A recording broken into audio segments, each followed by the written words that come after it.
Education USA Mongolia хөтөлбөрөөс мэдчилж байна.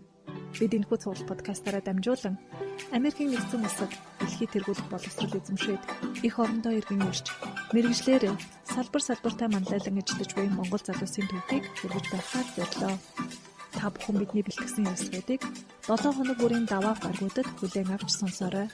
Сайн байцгаана уу эрхэм сонсогчдоо. Америк төгсөгчдийн холбоо буюу MASA Education USA Mongolia хөтөлбөрөөс хамтран хүргэдэг Америкт суралцсан миний түүх цуврал подкастын маань энэ удаагийн зочноор Flex хөтөлбөрийн 2017-оос 18 оны оролцогч төгсөгч Булган Эрдэнэ оролцож байна. Тэгээд өдрийн мэнд хүргэе Булган Эрдэнэ. За юун түрүүнд намайг энэхүү подкастт урьж оролцуулсанд маш их баярлалаа. Миний хувьд маш том нэр төрөөр болж байна. Намайг Батбаярын Булган Эрдэнэ гэдэг. Би Америкийн засгийн газрын бүрэн бүтээлэгтээ явагддаг ахлах сургуулийн сурах солилцооны хөтөлбөр болох Flex хөтөлбөрийн хамгийн анхны төгсөгчдийн нэг буюу 2018 оны төгсөгчдийн нэг байгаа. Яг аль мужийн, аль хотын юу гэдэг high school сурч исэн бэлээ? Би Iowa мужийн Norwalk хотын Norwalk ахлах сургуульд явж байсан. Хоёулаа яриага Flex гэдэг хөтөлбөрийн шалгуурууд тэгээ ямар хөтөлбөр байдаг талаас нь эхлэе. За сая дуртанчлан манай Flex хөтөлбөр маань 9-өөс 11 дугаар ангийнхан зориулагдсан Америкийн нэгдсэн улсын засгийн газрын бүрэн бүтээлэгтээ явагддаг юм соёлын солилцооны хөтөлбөр байгаа. За манай Монгол улсад болохоор 2017 оноос хойш хэрэгжиж эхлээд одоогоор нийт 50 төгсөгчтэй буюу одоо өнгөрсөн 3 жилийн хугацаанд 50 ахлах ангийн сурагчдад Америкийн нэгдсэн улсын ахлах сургуульд жилийн турш суралцаад Америк зочин айл буюу хостелд амьдраад тэр орны соёлыг судлахынхаа сацуу бас өөрсдийнхөө соёлыг мөн түгээх юм боломжоор хангаж өгч байгаа хөтөлбөр байгаа. За шалгуур явуулах юм бол ер нь 3 үеигээс бүрддэг байгаа. За ихэнх хүмүүс бодохдоо юу гэж боддог гэхээр за англи хэл хамгийн чухал баг. Англи хэл сайн сурч өгдөгд явах боломжтой гэх тийм сэтгэлдээ байх гэдэг. За Flex хөтөлбөрийн хувьд энэ 3 шатныхаа шалгаруулалтынхаа туршид зөвхөн сурагчийн англи хэллэг гэхээс илүүтэй тухайн сурагчийн одоо хүсэл эрмэлзлийг шинэ орчинд дасан зохицох чадварыг ингээд аль болох хувь хүн талаас нь бас илүүтэй харж шалгаруулдаг ийм хөтөлбөр байгаа. Flex хөтөлбөрт Булган Эрдэнэ яг хэдгээр ангид байхдаа явж исэн бэ? Би 2017 онд 11 дугаар ангид ахтаа болж мэдчихсэн. Тэгээ 9-өөс 11 дугаар ангийнхаа зориулагдсан хөтөлбөр болохоор миний яг орох боломжтой хамгийн сүүлчийн жил байсан. Тэгэхээр одоо бол оюутан байгаа гэсэн үг шүү дээ, тий? Одоо бол оюутан байгаа. Яг тухайн үед материалыг илгээж байх үед таймлайны хувьд хэр байсан бэ? Хэдэн сар зарлагдаад яаж бэлтжижсэн тэр түүхээс олцооч. За одоо бол хөтөлбөр маань жил болгоны намран зарлагдаад тэгээ хаврын хариун гардаг байгаа. Намайг явсан жил болохоор анхныхан жилээс учраас за миний санаж байгаагаар бол нэг сарын өмнө яг олж мэдчихсэн. Тэгээд тэр үед анх мэдчих яг үедээ ингээд амралт таарч исэн болохоор гэр бүлэрээ хөвсгөлд явж исэн. Тэгээ сүлжээ аягүйх орж гардаг. Тэгс яг сургуулаас ярих үед ингээд азар сүлжээ хор дээр таараад тэгээ хөтөлбөрийн талаар анхгүйр уцаар тэгээ хөвсгөл байхдаа олж мэдчихсэн. Тэр үед шалгаруулалтанд орж болох хүүхдийн тоо бас хязгаартай байсан. Одоо бол ямар нэг хязгаар бол байдаггүй. Тийм болохоор эхлээд сургуулаас шалгарч иж яг чиний шалгаруулалтанд нь орох эрхийг авах байсан. Миний хувьд. Тийм болохоор аяллахаа туршид бүр ингээ айгуу догдолж байгаад ирээд шалгалтаа өгчээсэн. Тэг харьцангуй нөгөө хугацааг нь тулгаж мэдсэн болохоор ер нь бол яг сайн бэлдэх хугацаа нэг их байгаагүй. Тэгээ хугацааны их байгаагүйгээс гадна мэдээлэл ерөн тухай жоохон хомс байсан. Урд нь яг юусэн юм шалгаруулалт явагдаж байгаагүй, яаж шалгаруулалтаа авдгийг нь асууж зөвлөх хүн байхгүй. Тийм болохоор за юутай соёлын солилцооны хөтөлбөр юм чи англи хэл харах бах гин.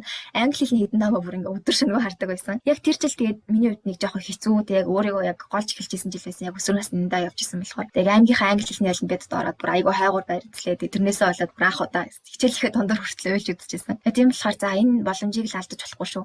Ахиж ийм боломж надад олдохгүй шүү гэдэг яг өөртөө бүр ахин дахин хэлээд зарим шөнө ингээд шалгалт өгсөн байгаа үед бүр унтахгүй бэлтэж чагаад орж исэн. Аймгийнх гэж ярьлаа. Булган Эрдэнэ ер нь аль аймгийнх вэ? Би Эрдэнэ хотод багасаа төрж өссөн. Эрдэнэ хотод амьдардаг 17 нас хүртэл Эрдэнэтэд амьдарсан.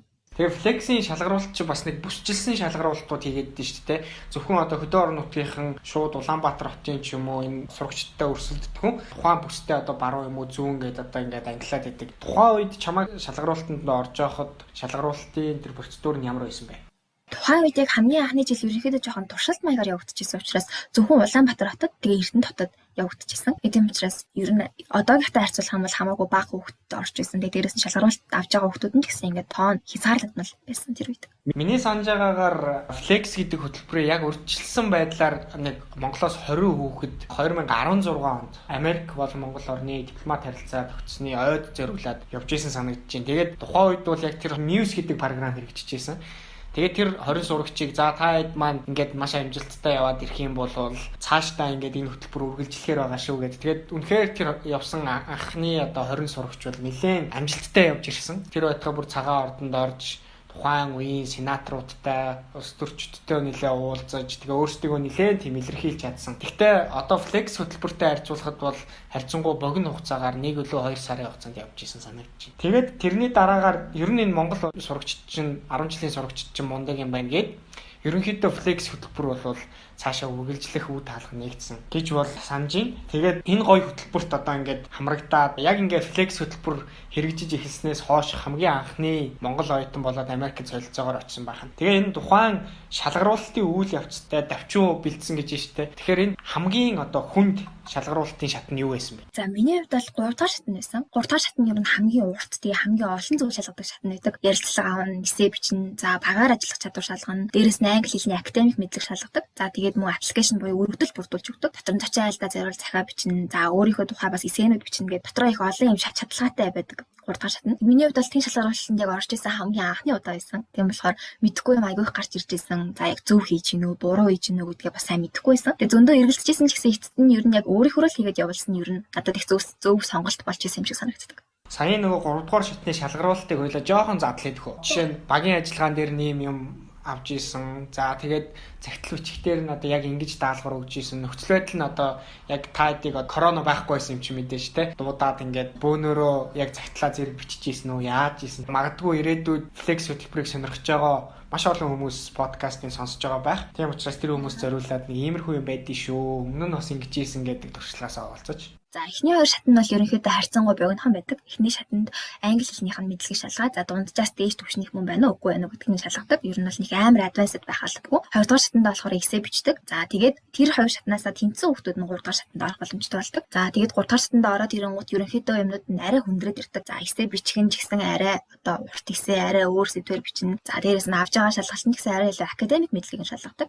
Тэгээд тэрнийхээ дараа ярилцлага өгдөг. За ярилцлага олонгууд монгол хэл дээр ч өгч болно, англи хэл дээр ч өгч болно. Тэр үеэр яг өөрийгөө одоо маш сайн илэрхийлээд яг ингээд нүүр тулаад сууж байгаа өөрийнхөө талаар ярих болдог. За тэгээд мөн хамт өрсөлдөж байгаа хүмүүстэйгээ хамт ингээд баг болж байгаа багийн ажиллагаа шалгах тийм даалгавар бас өгдөг. За тэгээд тэрнийхэн дараа ингээд за аппликейшн бүлэх ийм хугацаа байгаа шүү гэд цаанаас нь хугацаа зааж өгөөд тэр дотроо ерөнхийдөө нэлийн олон мэдээллийг оруулах тийм аппликейшн өргөдөл бүглэх хугацаа өгдөг. Тэгэл тэд нарыг бүгднийг хийж явуулж дуусгаад тэгээд хариу гарах хүртэл хүлээдэг. Ер нь бол тэр хүлээх хугацаанд бас 3 дугаар шатныхаа айгуу тийм төсвөр шалгасан хугацаа байдаг санагдсан. Флекс хөтөлбөрт материал илгээх гэж байгаа маш олон сурагчид байгаа. Тэр сурагчдаа за та хэд нэг материал илгээхдээ ийм юмыг бүр одооноос бэлдэх хэрэгтэй шүү ч юм уу. Эсвэл ер нь материал илгээж явахдаа иймэрхүү зүйлийг л ерөнхийдөө сайн анхаараараа иймэрхүү зүйл дээр л түгээмэл алдах гэдэг шүү гэж бодсон одоо өөрийнхөө туршлагыг бас хуваалцаач. За түрүү хэлсэнчлэн флекс хөтөлбөр маань зөвхөн англи хэлний шалгалттай юусоо биш. Тэгээд би англи хэлтэй сайн болохоор угаасаа тэнцэхгүй байхаа гэж ярьж байгаа хүмүүстээ би нэлээд удаа таарлагдчихсан. Тэгэж юусоо бити бодоосаа гэж хүсэж байна. За мэдээж англи хэлтэй сайн бол ямар ч хүчний давуу тал болох учраас бэлдэж байгаа бол англи хэлээ бэлдэх нь бол мэдээж зөв. Гэхдээ флекс хөтөлбөр нь чиний яг хувь хүнийг тэг хүсэл эрмэлзлийг чинь ингээд маш их чухалчилж хардаг учраас яг өөрийгөө хэрхэн сайн илэрхийлдэг болох вэ? Би энэ дотроо байгаа хүсэл эрмэлзлээ өөртөө байгаа энэ чанаруудыг яаж энэ 3 шатны туршид тэр уртаа байгаа хүнд сайн зөвөр үннээр өөрийнхөө ойлгуулж чадах вэ гэдэг тийм тал дээр илүү сайн анхаарасаа гэж хүсэж байна. Миний бодлоор яг хүмүүсийн гаргадаг хамгийн нийтлэг алдаа нь за би юу гэж хэлвэл энэ хүн таалагдах бол гэдэг талаас нь хараад нэг тийм яг өөрийнхөө үннээр нь ч юм уу өөрийнхөө яг илэрхийлж чадахгүй ингээд жоохон тийм алдаа гарч гад байдаг санагдсан. Тийм учраас яг өөрийгөө одоо зөвөр илэрхийлж сурах тэр чадварыг маш сайн бэлдээсэй гэж хүсэж байна. Тэр чадвар хамгийн чухал шүү гэж хэлхийг хүсэж байна. Ямар ч тэтгэлэгт тэнцсэн эсвэл сургуульд тэнцсэн хүмүүс эргээд ингээд бодохдоо за би нэг ийм л ямыг амьдралдаа ингэж хийж исэн учраас энэ нь миний давуу тал болоод тэгээ би энэ тэтгэлэгт тэнцчлээ дээ эсвэл энэ тал маань намайг тэнцэхэд нөлөөсөн болов уу гэсэн нэг ийм таамаглалтай байдаг штэ. Тэгэхээр чиний хувьд флекс хөтөлбөр тэнцэхэд ямар давуу тал чинь одоо чамааг яг тухайн шалгаруулалтанд тэнцүүлсэн гэж одоогийн өнцгөөс ингээд харахад чамд бодогддог бай. Үнэхээр яг оролцохыг хүссэн тийм хүсэл эрмэлзэл маань байсан байх гэж боддог. Яг надад нэг бусдаас илүү гарсан англи хэл ч юм уу эсвэл бусдаас илүү гарсан хүсэл эрмэлзэл байсан да ч юм уу эсвэл бусдаас илүү нийгэм идэвхтэй байсан да биш. Яг тэр бүхнийгээ чир шалгаруулалтынхаа явцад яг үннээр нь өөрийнхөө аягүй сайн илэрхийлж чадсан юм болов уу гэж боддог. Тэр нь бас би ер нь хүмүүстэй нээлттэй харьцах аягүй дуртай. Тэгээд өөрийгөө айл болох сайн илэрхийлэхийг хичээдэг учраас тэр зан чанар маань бас аягүй давуу тал болж өгсөн гэж боддог. Надаас мундаг англи хэлтэй, надаас илүү хүсэл эрмэлзэлтэй зөндөө мундаг хүмүүс мэдээж хамт байсан баг. Гэтэ яг өөрийгөө хэрхэн илэрхийлж гин тэр 3 шатны шалгаруулалтын туршид ер нь өөрийгөө яаж үннээр нь аль өнцгөөс харуулж гин гэдг нь ер нь хамгийн их чухал байдаг юм шиг санагдсан. Тийм учраас яг нээлттэй байж сурсан, яг өөрийгөө илэрхийлэх юм хүсэлтэй байсан. Тэгээд дээрэс нь яг үнэхээр тэр хөтөлбөрт оролцъё гэсэн юм амар чин хүсэл байсан маань ер нь миний хамгийн давуу тал байсан баг гэж бодож байна. За хөтөлбөр тэнцсэн гэдэг нэг мэдээг яаж хүлээж авч ийсэн. Тэгээд тухайн үеийн тэнцэн гэдэг мэдээг сонсох мэдрэмж ямар байсан бэ? Тэгээд хамгийн анх хинтэйгээ хуваалцаж ийсэн бэ? Хариу сонсох гэж ер нь аягүй тогтолж хүлээж байсан. Хамгийн одоо амьдрал дээр нь хамгийн тогтолж хүлээж байсан юм тэр байсан баг. Тэгээ хичээл орж явах үеэр яг Flex-ийн дуудлага ирж байсан. Яг ангидаа сууж хаад. Тэгээ дугаарыг хараад бодчихснаасаа бүр ингээ хамаагүй их сандарсан. Тэгээд тэнцээгүй байх гэхүдээ гэж бодол ангиасаа аягүй сандраад гарч ирсэн. Тэгээд уцаа авсан чинь баяр үргээ гэж хэлхийн сонсоод ганцаараа бүр сургуулийнхаа коридорт бүр ингээ өсөрч тэгсэжсэнийгаа аягүй сайн сандаг. Тэгээ миний хувьд бол тэр бүр маш том боломж, маш том амжилт байсан. Тэгээ ээж маань манай сургуулийн багш. Тийм болохоор хамгийн түрүүнд шууд сургууль дээр ээж дээр очиж хэлжсэн. Тэгээ охин тэнцсэн байна гэсэн чи ээж маань бүр ингээ санал дээр сууж аваад ингээ хөлөө ингээ твсэд бүр хайваа баярлж ирснийг хамгийн тоо сандаг. Тэгээ ер нь аавда, анаадаа гээд гэр бүлийнхэн тэгээ тэнцсэн гэдгийг хэлэх тэгээд баярлж байгаа царайг нь харах, бахарч байгаа хоолыг нь сонсох бүр хамгийн гоё мэдрэмж байсан. Ер нь намайг яг өдийг хүртэл хамгийн ихээр дэмжиж ирсэн хүмүүс маань яалтчгүй гэр бүлийнхэн маань учраас тэр мэдээгээ сонсохоосоо илүү тэр мэдээгээ гэр бүлийнхэндээ хэлэх тэр мэдрэмж ер нь хамгийн мартагдчихгүй хамгийн гоё амьдралын маань хамгийн гоё мэдрэмж нэг байсан. Тэгээд Америкт анх хөл тавьсан тэр мэдрэмж ямар байсан бэ? За эндээс яг явахдаа бол бүгдээрээ бүх тэнцэн хүмүүс нь хамт Улаанбаатараас ингээ хамтдаа нисдэг. Миний хувьд гэх юм бол ер нь би Эрдэнэтэд 17 нас хүртэл амьдарсан. Хотод ч гэсэн нэг тийм амар удаан хугацаагаар ер нь байж байгаагүй. Тэгээд анх удаа яг ингээ хилд авч исэн маань тэр байсан. Тэгээд Вашингтонд очиод бусад орныхоо солилцооны хүмүүстэй уулзчаад тэгээд цаашаа ингээд мууж руугаа Flex-ийн маань явдаг. Тэгээд би дандаа чөлөөлөгч хүмүүстэйгээ хамт явж байгаад Чикагогийн онгоцны буудлын дээр яг буугаа цаашаа ингээд бие даагаад онгоцондоо сууж исэн. Тэр үед яг ингээд чемоданаа чирээд онгоцны буудлын дээр тийм олон хүмүүсийн дунд ороод ингээд ганцаараа явж байгаа төрсэн мэдрэмжээ юусоо мартдаггүй. Чикагогийн онгоцны буудлын дээрээс нь айгу гоё юм амар гоё гэрэл мэрэлтэй. Тэгээд тэнд ингээд хамгийн анх ингээд чемоданаа чирээд явж байхдаа за одоо ингээд амьдралынхаа шинэ утсыг эхлүүлэх чинь да. Ингээд чиний орчиндөө танилцах чинь да гэдэг маш их догтлол мэдэрчсэн. Тэгээд ер нь манай Эрдэнэт чинь Улаанбаатартай харьцуулах юм бол хавьгүй жижигхэн тэгээд хүрээлт маань байдаг хүмүүс ч гэсэн дандаа намайг мэддэг, таньдаг, дотны тэгээд дээрэс нь ер нь нийтлэг соёлтой, нийтлэг шашинтай за тэгээд нийтлэг үнэ зүйлтэй хүмүүс байдаг байсан. Тийм учраас тэгээд чинь тэмцээн уралдаанд орсон байсан ч гэсэн яг л нэг л хүмүүстэй байдаг ч юм уу. Тийм орчноос ингээд тис өөр соёлтой, тис өөр үнэ зүйлтэй миний мэддэг бүхнээс ингээд тис өөр тийм орчинд орох. Тэр анхны мэдрэмж нэг талаараа жоохон амар байсан ч гэсэн нөгөө талаараа бүр тийм байж ядмаар амар тийм догтломоор мэдрэмжийг өгч байсан. Тэгээ олон хүний ер нь хамгийн анх уулзсан монгол хүн болж байсан болохоор анхны гих мэдрэмжийг ер нь их дүүрэн жил байсан.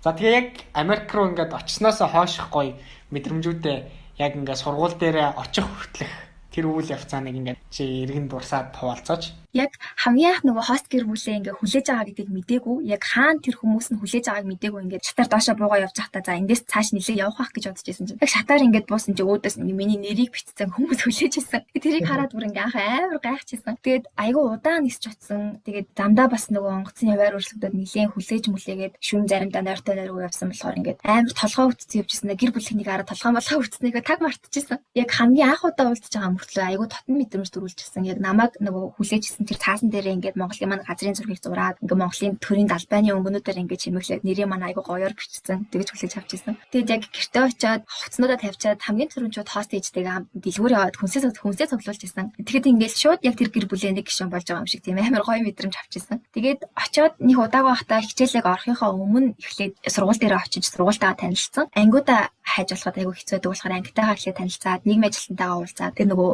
Америкийн ахлах сургуулиудад өөрсдөө хуваараа зохиодог, өөрсдөө хичээлээ сонгоод тийм болохоор эхлээд очиж хичээлүүдээ сонгоод тэгээд сургуулаа хараад бүр ингээд айгу гайхажсэн. Нэг давхар сургууль байдаг. Тэгээд айгу олон ангитай. Тэгээд хөөх ингээ ийм сургуулиуд байдаг юм байна. За кинон дээр гарч ирснээс арай өөр ч гэсэн миний бодчихснаас хамаагүй өөр юм байна. Тэгээд айгу тийм өөр сэтгэл ер нь төрүүлж ирсэн. Одоо Монголд бол high school-д ангиуд байдгийн шүү дээ. Одоо 9-ийн Б, 10-ийн Б, 11-ийн А ч гэдэг юм уу те. Америкт ер нь яг тийм ангиуд байсан уу? Эсвэл яг ингээд тухайн хичээлээрээ анги болоо явж ирсэн үү? Ер нь тэр тал дээр ямар хойсон бэ? Ер нь Монгол халах сургуулиудтай харьцуулах юм бол айгүй өөр системтэй байдаг. Тэгээ нөгөө мужийн зохион байгуулалттай учраас мужаасаа хамаарат өөр өгдөг ч гэсэн ер нь манай монголоор бол их сургуультай илүү төстэй системтэй. Хичээлээ өөрөө сонгоод нэг анги гэж байхгүйгээр тэр сонгосон хүүхдүүдтэйгээ ангиад амжаад хичээлдээ суугаад явдаг. За Монголд бол хүүхдүүд нь ангитаа үлдээд багш нар нь орж хичээлээ заагаад гараа явдаг бол тэнд багш нь ангитаа үлдээд хүүхдүүд ээлжлж орж ирээд хичээлдээ суугаад гараа явдаг. Тийм болохоор өөрөө хүүхдүүд хичээлээ сонгож байгаа, өөрөө төгснөө бас сонгож байгаа учраас 9 дугаар анги байсан ч гэсэн 12 дугаар анги хүүхдээ бас нэг ангид суух боломжтой. Тийм байдаг юм билээ. Тэр нь бас надад айгүй шинэлэг, айгүй өөр санагдчихсэн. Тэгэхээр одоо бүх ахлах сургуулийн хүүхдүүд жишээ нь 9 дугаар ангийн хүүхдүүд 11 дугаар ангийнхантайгаа хамт хичээл аваа явах боломжтой гэсэн үг шүү дээ, тэ? Боломжтой. За хост гэр бүлтэй амьдрахад ер нь хэрэг байсан бэ?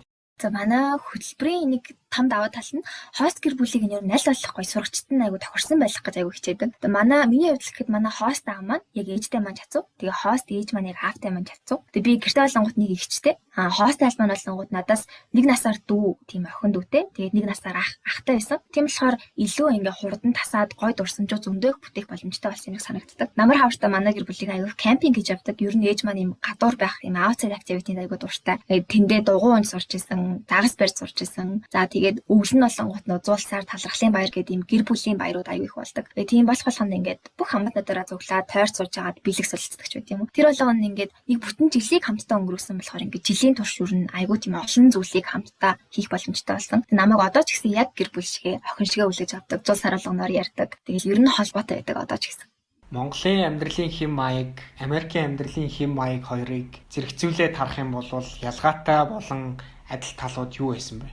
За ер нь айл алгоноос хамаараад яг Монголд айл алга өөр гэдэг шиг тэнд ч гэсэн айл алга өөр гэдэг баг. Гэхдээ миний хувьд гэх юм бол анзаарсан нэг юм гэх юм бол Америкт өдрийн туршид айгүй их завгүй байдаг. Ингээд өглөө ээж аамдар нь төрүүлээд гараа авчдаг. Америкт болонгот хүүхдүүд нь ахлах сургууль байхдаа ч гэсэн машин барих боломжтой болчихдог учраас илүү их юм бие даах боломжтой. Заавал эцэг гэхээс юм хамааралтай байх албагүй болчихдог юм санагдсан. Тийм учраас хүүхдүүд нь илүү ингээд бие даагаад юмнуудаа их боломжтой байдаг. Би л гэхэд яг сургуультай өглөө явчаад 3:30-аас таардаг. Тэгээ заримдаа хойно дугуулантай байдаг гэсэн учраас ингээд заримдаа 7-8 хүртэл авч тэг ерөөс таардаг байсан. Гэхдээ тийм учраас ингээд амралтын өдрүүдийг яг ингээд family quality time болгох гэж ер нь айгүй хичээдэг санагдсан. Тэгээд маш их юм тоглоомууд айгүй их тоглолдог. Гэр бүлээрээ тойр сууж байгаа амралтынхаа өдрүүдээр тэгээд янз бүрийн кино бас гэртээ бүрээсэлж үзэх айгүй дуртай. Тийм байдлаар ингээд аль болох тэр одоо ажлынхаа өдрүүдэд тэгж завгүй бие дааж өнгөрөөсөн тэр цагаа ингээд хагас бүтэн сайндаа нөхөөд гэрийнхээ гоё халуун дулаан амьсгалыг ингэж авч үлдэхийг айгүй хичээдэг юм байна гэж харсан. Тэгээ манай Монголд бол ерөнхийдөө хүүхдүүд яг өсвөр насндаа бол эцэг эхээсээ харьцангуй их хамааралтай байдаг, харьцангуй их цагийг хамт өнгөрөөдөг.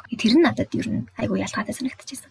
За буцаад хоёлаа нэг сургалт руугаа оръё. Нэг хай скуулынхаа. За хай скуулд бол ямар ч байсан ингээд хичээлүүдээ сонгох боломжтой юм байна. Чиний хувьд ямар хичээлүүдийг авч судалчих вэ? Тэгээд хичээлээс гадуур сайн дурын ер нь ажил ямар хуу ажил хийж исэн? Ер нь хийж исэн үү? За миний хувьд гэх юм бол би яг тэнд нэг жил сурж байгаа учраас аль болох юм сонирхолтой Монголдо авч болохгүй хичээлүүдийг авахыг аягүй хичээсэн. Франц хэл авч исэн. За анатоми хичээл авч исэн. Тэгээ анатоми хичээл надад ер нь хамгийн сонирхолтой байсан. Тэрэн дээр бүр ингээ мууран дээр хүртэл задлан хийж үзчихсэн. Ер нь Америкт ингээд практик талаас аягүй мэдлэг өгөх гэж хичээдэг юм байна гэдгийг нь ер нь анзаарсан. Тэгээд яг тэр хичээлийнхээ яг семестрийн төгсгөл рүү бүр анагаахын сургууль руу ингээд фильтр хийж үзээд тэндээ бүр ингээд задлан хийж байгаа ч гэсэн харж ирсэн. Тэгээд тиймэрхүү зүйлс нь ингээд сурагчийг бас карьерт нь илүү сайн бэлдэж өгд юм болов уу гэж анзаарсан. За тэгээд дугуулангуудын хувьд гэх юм бол дугуулангууд нь ерөнхийдөө сургуулийнхаа хичээлийнхээ дараа явагддаг. Тэгээд хүүхдүүд нь арай илүү одоо нухацтай хүлээж авдаг. Дээрээс нь тэмцээн уралдаанд бас их ордог. Нөгөө манайхан шиг дотор анги гэж байхгүй болохоор анги хоорондоо өрсөлдөлгүйгээр ингээд сургуулиуд нь хоорондоо өрсөлдөд явдаг. Тэгээд миний хувьд гэх юм бол би сурагчдын зөвлөл, мэтгэлцээний клуб, тэгээд шоу хайр гэдэг нэг дуулангаа бүтгэлтэй юм шоу найралтууны тийм клубүүдэд байсан. Тэгэд ер нь аль алинд нь айгүй их цаг ордог, бас айгүй хичээл зүтгэл ордог. Заримдаа хичээлээ хараад шууд суугаад шөнийн 11 цаг мөг хүртэл бас гэртээ харахгүй байх тохиолдол хүртэл гардаг байсан. Тэр хэрээрээ ер нь бол дугуулангуудаасаа клубүүдээсээ айгүй их олон зүйл мэдэж авсан юм шиг санагддаг. За ерөнхийдөө яг очсон цагаасаа эхлээд нөгөө нэг сайн дурын ажил ер нь хийж үзэх юмсан гэх тийм зорилготой явсан. Тийм болохоор аль болох чадлаараа асуу зураглаад завтай үедээ заримдаа найзуудтайгаа, заримдаа бүр гэр бүлтэйгээ эсвэл заримдаа ганцаараа ч юм уу ер нь сайн дурын ажилд их оролцсон. Thrift store ажиллаж үзсэн. За Halloween-аар парк дээр хүүхдүүдэд ажиллаж үзсэн. Хоол хүнсний дутагдaltaй байгаа хүүхдүүдэд ингэ зориулж хоол хийдэг газарт бас ажиллаж үзчихсэн гэдэг. Ер нь бол яг тэнд байх жилийн хугацаанд 100 гаруй цагийн яг тийм сайн дурын ажил оролцсон. Тэгээд төсөл гэх юм бол хавар нь хамт яг нөгөө exchange student болсон Украинадтайгаа хамтраад хүмүүсээс ингээ хандаж цуглуулад өөртөө жигнэмэг гэж зараад тэгээ орон гэр хүмүүст нэг 600 гаруй долларын тийм хэмжээний хандив босгож өгч ирсэн. Америкийн ийм л юмыг Монголд нэг ингээ аваа ашиглачаасаа гэсэн тийм бодол байсан уу? За миний анзаарснаар гэх юм бол яг Америкийн ахлах сургуульд ер нь сурагч нь өөрөө тийм сонгох эрх төлөө нь хамаагүй илүү байдаг санагдсан. Дуртай хичээлүүдээ сонгоод, дуртай төвшнөрөө яг өөрийнхөө үзхийг хүссэн төвшнөрөө ингээд гүнзгийрээд явах боломж нь аягүй байдаг. Монгол жоохон дутагдаад байдаг юм гэх юм бол нөгөө заавал ангиар явдаг учраас тийм хувь хөх сонголт хийхэд жоохон хэцүү байдаг. Тэгээд Америкт түрүү хэлсэнчлээ нөгөө практик талаас аягүй их заадаг санагдсан. Тийм учраас бас яг их сургуульд орохдоо ч гэсэн дараа нь мэргэжлийн эзэмшигтэй ч гэсэн нэг тийм арай илүү реалистик вьютэй болоод ахлах сургуулиасаа төгсдөг юм болов уу гэж харсан. Тэгээд бас нэг юм юм бол нийгмийн ажилтнаа айгүй гоё сурагчтайгаа ингэж one on one айгүй гоё хамтарч ажилладаг яг нэг нэгээр нь суулгаж агаад байнга сонсгох бэлэн мэрэгжил карьерийн тал дээр ингэж ганцаардлаа байнга зөвлөгөө өгдөг. Тэгээд дандаа сэтгэл судлалын тодорхой мэдлэгтэй хүмүүс байдаг. Тийм учраас яг тийм зүйлийг нь одоо манай яг Монголын сургуулиудад ч гэсэн ингэж хурдан хөгжүүлээсэ гэж жоохон хүссэн. За сэтгэлгээний хувьд гэх юм бол бас нэг хүүхдүүд нь тийм байх ёстой гэдэг тийм хязгаарлагдмал бодол нь арай бага болоод гардаг юм шиг санагдсан. Одоо жишээ нь заавал сургууль дээр форм албагүй тий үсээ заавал боосон байх ёстой ч гэдэг юм эсвэл үсээ хумсаа уугуулж болохгүй хумсаа будаж болохгүй гэдэг тийм хязгаарлагдмал зүйлс нь бага байдаг учраас ингээд өсвөр наснаас эхлээд яг өөрийгөө зөвхөн академик төвшөнд биш ерөнхийдөө ингээд өөрийгөө илэрхийлэх боломж нь хамаагүй их байдаг. Тэгээд хүмүүс намайг юу гэж бодох бол гэх айдсан ч гэсэн ер нь хамаагүй бага байд юм болов уу гэж бас анзаарсан. Тэгэхээр бас 10 жилдээ ч гэсэн ер нь яг Монгол шиг ингээд дүрм товт заавал хүмүүс гэсэн тийм шаардлагууд байдгүй байх нь тий.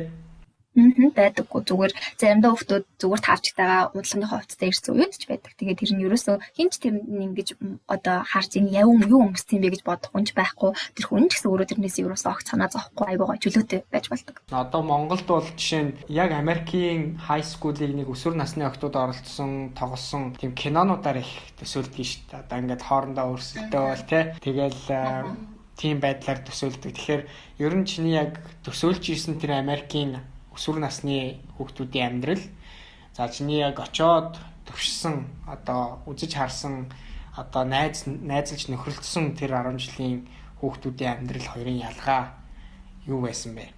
За миний хувьд хамгийн анзаарсан юм гэх юм бол ер нь бол яг кинон дээр гардгаас бол хамаагүй өөр байсан. Яг Монгол ч гэсэн ингээ кинонуудыг үзэхээр яг манай Монголын амьдралаас бас арай өөр байдаг шиг бас арай хэтрүүлэгтэй байдаг юм байлээ. Тэгээ сургуулиас хамаарат өөр байдаг баг л та. Гэтэ манай сургууль бол ер нь айгүй энгийн байсан юм шиг санагдсан. Түрүү хэлсэнчлэн нөгөө баг өсвөр наснаасаа ингээ бие даах боломж нь айгүй их байдаг учраас хүүхдүүд ерөнхийдөө одоо багасаа машин бариад багасаа жоохон алх сургуулиасаа машин бариад сурцсан. Тэгээ хажуугаар нь өөртөө цагийн ажил хийдэг, өөртөө ингээ мөнгө олдог. Тийм байдаг учраас ингээ хамаагүй бие даасан байдаг санагдсан. Тэгээ тэрнээс гадна нөгөө нэг Монголд одоо заавал алах сургуулаа төгсөөд шууд их сургуульд орох хэрэгтэй. Заавал одоо тийм боловсрол эзэмших хэрэгтэй гэдэг тийм бодол ер нь агих байдаг шүү дээ өсвөр насны ялангуяа охтуудын дунд бол маш их байдаг. Америкт болонгууд тэгж харахаасаа илүүтэйгээр за би одоо ингээд их сургуульд ороход арай бэлэн биш байх юм бол надад одоо зүгээр ажил хийх хугацаа бас байна гэдэг ч юм уу. Би заавал 25 насндаа заавал их сургуулаа төгссөн байх албагүй ч гэдэг юм уу. Тиймэрхүү байдлаар ингээд амьдралынхаа шийдвэрүүдийг айгүй тийм бусад хүмүүсийн юм стандартад нийлцүүлж биш яг өөрөө өөрсдийнхөө ингээд хийх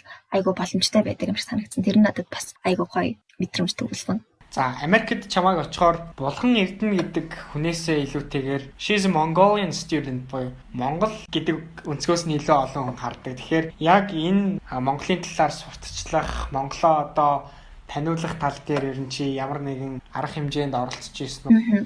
Миний хувьд нөгөө жижигхэн хотод очиж исэн учраас би их хүмүүсийн хувьд яг хамгийн анх уулзж байгаа монгол хүн байсан. Тийм учраас миний хувьд бол тэр маш том хариуцлага байсан. Тийм учраас хамт жил сууж исэн бүх хүүхдүүдэд бол Монголын талаар яг юм хагас цаг орчмын презентацийн тавиад аюу дэлгэрэнгүй ярьж өгч исэн. Тэгээ бага ангийн хүүхдүүдэд бас ярьж өгч исэн. Тэр ер нь хамгийн сонирхолтой байсан. Бага ангийн хүүхдүүд аюу их сонирхдаг. Сургуулийнхаа багш нарт бас аюу их ярьж өгч исэн. Тэгээд олон нөгөө нэг аль болох чадлаараа ингээд хүмүүст байдаг зарим нэг буруу хуучны ойлголтуудыг залруулад улсынхаа өв зайлшгийг бас хуваалцах аягүй хичээсэн. Ихэнх хүмүүсийн хувьд нөгөө боддог юм бид нарыг 13 дахь зууны монголоор аягүй төсөөлдөг Чингис хаан гэлтэй. Надаас одоо юу гэдэг чинь та нар хичээл рүүгээ мориор явдаг үуч гэдэг юм уу, тэнд гар утас байдаг үуч гэдэг юм уу. Тийм асуултууд аягүй их асуудаг байсан. Тэр болгонд нь бас ингээд аль болох тэр ойлголтуудыг ингээд залруулад Монгол улс яг одоогийн байдлаар ямар улс болсон бэ гэдгийг нь харуулах гэж их хичээдэг байсан. Тэрнээс гадна найзуудтай хаяа монгол хэл зааж өгдөг байсан. Нөгөө найралтууныхаа багийнхаа найзуудад ингээд 1-3 хүртэл тоолохыг зааж өгөөд тайзан дээр гарахынхаа өмнө ингээд хамтдаа 1-3 хүртэл тоолдог байсан. Тиймэрхүү жижигхэн аргаар ингээд зүгээр conversation тундаад ихсэн аль болох ингээд соёлоо хуваалцаад гоё талуудыг нь харуулахыг хичээх бас надад айгүй гоё санагддаг байсан.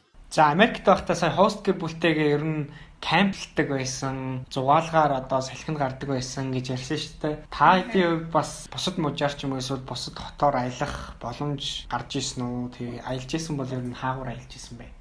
Гэр бүлтэйгээ болохоор Миннесота руу явж исэн. Тэнд манай хост эмээ хоёр маань гэдэг болохоор цул сараар тэд нар дээр очих гээд Миннесота руу аялж исэн. За флекс хөтөлбөрийнхөө хувьд гэх юм бол манай хөтөлбөрийн зүгээс өөртөө мөнгө гаргаад гэхдээ бусад солилцооныхоо сурагчтайгаа хамт ингээд аялах юм хөтөлбөрүүдийг бас санал болгодог. Би хувьдаа гэх юм бол Вашингтон DC, Нью-Йорк, тэгээд Чикаго хотууд руу аялж исэн. Нью-Йоркт очиод яг Нүүбийн хоол байртай танилцчихсан, Бродвей шоу үзчихсэн. За Момо гэд маш гайхалтай одоо уран зургийн галерейд хамгийн хайртай бүтээлүүдийг хамгийн анх удаа нүдэрээ харж исэн. За Вашингтон DC болонгууд флексээс бас зохион зохион байгуулдаг тийм сургалтанд шалгараад тэгээд тийм 7 хоногийн хугацаатай очиж исэн. DC 7-ууд арай илүү тийм түүхийн дурсгалт газруудаар их очсон. За Мартин Лютер Кингийн хөвшөөн дээр очсон. Жорж Вашингтоны амьдардаг байсан яг тэр Маунт Вернонгийн газар бас очиж үзчихсэн. За цагаан ордны гаднаас нь харсан. За тэгээд нэг бүтэн өдөр за манайх бол одоо төрийн орд юм уу? Капитал хил дээр бас очиод сенаторуудтай уулзаж ярилцах тийм боломж бас гарч ирж байсан. Тэр бол миний хувьд одоо хамгийн том дурсамжтай хамгийн нэр төрийн хэрэгүүдийн нэг байсан. Хөтөлбөрт ингээ хамрагдсны дараагаар ер нь ямар боломжууд нэгдсэн бэ? За яг анх явахдаа бол за очиод англи хэлээ сайжруулчаад ирэндээ л гэж бодож явж байсан. Тэгээд яг эргээд ирсэн чинь харин хувь хүнийхээ хувьд бүр илүү олон зүйл сураад эргэж ирсэн санагдсан. За англи хэлээ бол мэдээ сайжруулсан. 11-р ангитай аймгийнхаа олимпиадад айгүй хайгуур байр эзэлсэн гээд уйлж агаад явсан чинь 12-р ангитай ирээд улсын олимпиадад төрүүлчихсэн. Тэгээд ер нь хамгийн чухал нь би чадах юм байна гэдэг нэг тийм мэдрэмж аваад өөртөө илүү их итгэдэг болсон. Надад заавал юм томчуудын тусалцаа хэрэггүй юм байна. Би өөрөө хийж чадах юм байна гэдэг тийм итгэлтэй болсон болохоор ерөөхдөө заавал бусдын хий гэснийг биш. Яг өөрийнхөө хүссэн зөвхт ингээд өөрийнхөө хурдаар урагшилж сурсан. Тэр майндсет маань ер нь надад яг дараагийн боломжуудыг атгаж авахд олж авахд ер нь хамгийн том хөшөөрөг болсон юм болоо гэж боддог. Тэрийг ер нь хөтөлбөрөөс олж авсан хамгийн том ололт маань гэж боддог. Lex хөтөлбөрийг сонирхож байгаа маш олон хүмүүс магадгүй яг энэ 100% тэтгэлэг нь юуг coverлдг юм болоо гэж гайхаж байгаа хэл та.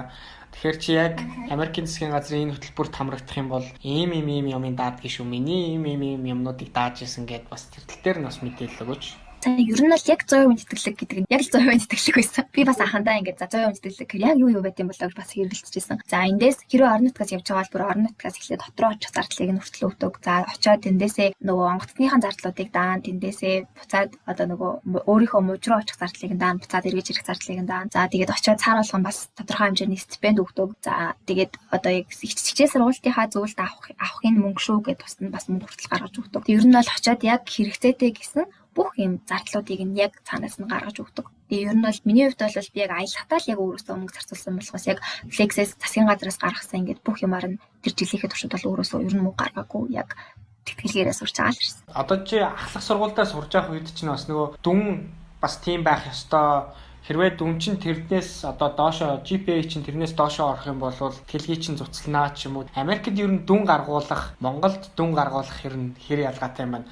Ер нь яг тийм шалгуур их амар хүчтэй байсан эсэхийг би яг сайн санахгүй байна. Миний хувьд бол тэрэн дээр нэг амирх санаа зовоогүй. Тэгээд яг хэрэг үнэхээр яг нэг хичээл дээрээ ингээд нөгөө фланкулаад F авчих юм бол мэдээж асуудал гардаг баг. Гэхдээ яг надад бол тийм асуудал тулгараагүй болохоор яг сайн хэлж мэдэхгүй байна. За дүнгийн хувьд гэх юм бол Монголтай харьцуулах юм бол арай нөгөө ресурс ихтэй санагдсан. Багш нар нь ингээд хичээл хийхэд дараа дандаа ангидаа бийждэг. Хэрвээ ямар нэг мэдэхгүй зүйл болох юм бол ирээд ингээд шууд асуугаад хажууд нь сууж аваад ангид нь сууж аваад бүх мэдэхгүй юмудаа асуух боломжтой. За тэгээд шалгалтынхаа өмнө нөгөө нэг заавал юм шалгалтанд энэ асуултуудаас ингээд орч ирнэ энэ хүрээнд ер нь бэлдээрэй гэсэн юмудаа багш нарын заавал гаргаж өгдөг. За хэрвээ шалгалтандаа ингээд жоохон тааруугаа оноо авчих юм бол дахиад өгөх бас боломж байдаг. Тийм учраас дүнгийн хувьд ер нь яг өөрөө хичээж чадах юм бол дүнгээ ер нь бол өөрийнхөө ингээд хүссэн хэмжээнд гаргуулах боломж нь айгүй их байдаг юм шиг санагцсан. Айгүй нээлттэй байдаг санагцсан. Тэгээ чиний хувьд 11-р ангитаа Flex хөтөлбөрт шалгараад явсан. Маш олон сурагчид бас 11-р ангитаа явчих юм бол одоо 12-р ангитаа буцаад хүрээд ирнэ. Тэгээ 12-р ангитаа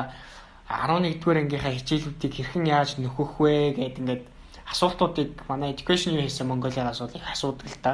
Тэгэхээр чиний хувьд яг энэ дээр яг өөрийн чинь туршлага юу байна? Тэгээд яаж 11-р ангийнхаа Монголд байдаг одоо хичээлийг нөхөж зохицуулж ийсэн бэ?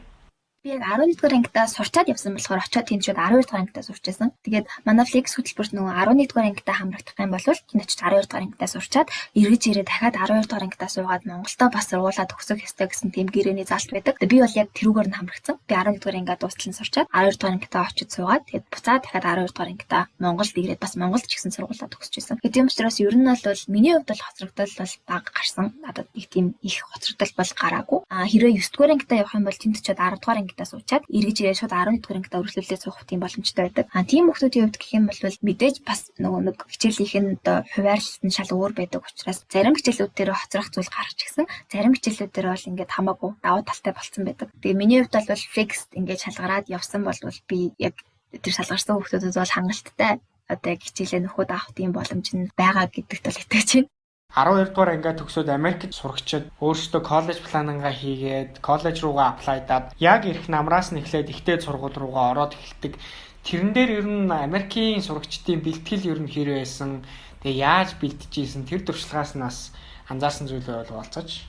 Flex хөтөлбөрийн маань бодлогод 11 дугаар ангидаа сурж байгаа үедээ аплайдах боломжтой байдаг. 12 дугаар ангидаа сурж байгаа үед бол аплайдах боломжгүй байдаг. Тэрийг залруулаад хэлчихье. Америкийн коллежуудад яг бэлтжсэн юмнаас гэх юм бол хүүхдүүд ерөнхийдөө яг 11 дугаар ангиас эхлээд яг коллеж план аягүй сайн гаргацсан байдаг юм санагдсан. Ихэнх хүүхдүүд яг ингээд их сургуулаар явна би ингээд илүү advanced мэдлэг авахыг хүсэж байгаа гэх юм бол тэгээд эхлэхээрээ шууд нөгөө нэг хичээлүүд дээр нэм AP буюу арай юм гүнзгий хэлбэрийн хичээлүүдийг бас санал болгодог сургуулиас нь тэр хичээлүүдээ ингээд аль болох аваад тэгээд за нөгөө ACT гэж байдаг манай монголоор бол шийшлэл. Тэр шалгалтандаа айгүй эртнээс бэлддэг юм байлээ. Тэгээд тэрэндээ эртнээс бэлдээд тэндээ байх хугацаанд ингээд 2 3 удаа хитэн ч удаа байдаг юм. Манай яшиг бодох юм бол олон удаа өгөх боломжтой байдаг учраас бүр ингээд намраас нь эхлэж шалгалтаа ингээд дахин өгөөд явдаг. Тэгээд яг орё гэж бодож байгаа сургуулиуд дээр бас нөгөө их сургуулиуд дээр ингээд визит хийх боломжтой байдаг учраас хүүхдүүд айгүй их тэгэж ялангуяа хавар болонгууд тийм их сургуульч руу заримдаа ангиараа заримдаа ганцаараа ингээд айгүй их очиж яг их сургуультайгаа айгүй их танилцдаг юм байлээ. Тэгээд ер нь бол яг тэр коллежд орно гэдэг тэр decision-ыг хэрвээ гаргацсан бол тэрийг айгүй serious үлээж авдаг, айгүй эртнээс бэлддэг. Тэгээ зөвхөн шалгалт гэхгүйгээр яг очиод энэ их сургуульд яг ямар юм хичээлүүд ордог юм байна. За тэгээд багш нар нь ямар багш нар байд юм байна. Оронгууд ямар клубүүдэд орох боломжтой байдаг юм байна. За би ямар давуу талтай байх юм бол ямар тэтгэлгүүд авах боломжтой байдаг юм байна гэдгээ маш нарийн судалсан байдаг санагдсан. Бид хоёрын ер нь ярилцлагын маань цаг нэлээд өндөрлөгт өгч байна. Тэгээд Америкийн нэгдсэн улсад яг флекс хөтөлбөрт сурахаар өөрсдийгөө бэлдэж байгаа сурагчдаа зориулаад чи нэг гоё зөвлөгөө, урмын үг хэлээч. За би яг анх хөтөлбөртөө бэлдэж байхдаа бол за энэ боломж надад ер нь амьдрал маань ганц олдох боломж шүү гэсэн тийм бодолтой байсан. Тэгээд одоо ингээ явж ирээд 3 4 жил өнгөрсөн байхад би одоо ч гэсэн надад энэ боломжийг олгосон флекс хөтөлбөртөө за дэмжижсэн аав ээжтэй сургуулийнхандаа бүр ингээ маш их талархаж авдаг. Нэрэл энэ жижигхэн хотод өссөн, дундаж айлд, дундаж англи хэлтэй, дундаж бололцоотой өссөн миний хувьд бол яа харахгүй амьдрал бүр нийт тохиох боломжуудын нэг байсан. Тийм болохоор хэрвээ флекс хөтөлбөрт оролцохоор бэлдэж байгаа, сонирхож байгаа бол хизээж битгий шантраарай. Өөрийгөө битгий голоорой. Хүсэл эрмэлзлээ яг өөрийнхөө үнээр нь харуулад өөрийнхөө хамгийн сайн чадлаараа хийгээд хичээгээд л ах юм бол хизээ нэг цаг заавал үр дүн гардагшуул гэж хэлмээрээ. За баярлалаа. Тэгээд бидний урилгыг хүлээж авч подкастын маань энэ дугаарын зочноор орж флекс хөтөлбөрийн тухай дэлгэрэнгүй сайхан мэдээлэл өгч дурчлагаас хуваалцсан булган эрдэндээ баярлалаа. Тэгээд цаашдынх нь сурлага хөтөлмөр бүх зүйлд нь өндөр амжилт хүсье. Энэ удаагийн дугаар маань энд хүрээд өндөрлж байна. Америкийн нэгдсэн улсын засгийн газраас санхүүжүүлдэг Education USA Mongolia хөтөлбөрийн хэрэгжүүлэгчээр Монгол дахь Америк төгсөгчдийн холбоо ажиллаж байна. Та Америкт ихтэй сургуульд хэрхэн суралцах тухай цогц үнэн зөв мэдээллийг үн төлбөргүй авахыг хүсвэл Education USA Mongolia хөтөлбөрийн боловсролын зөвлөгөөдөд хандаарай. Бидэнтэй холбогдохыг хүсвэл www.masa.org-ийн цахим хуудасаар хандж болохоос гадна Facebook, Twitter, Instagram дээр Education USA Mongolia дагаарай. Ирэх даваа гарагт иргэн уулзлаа. Түр баяртай.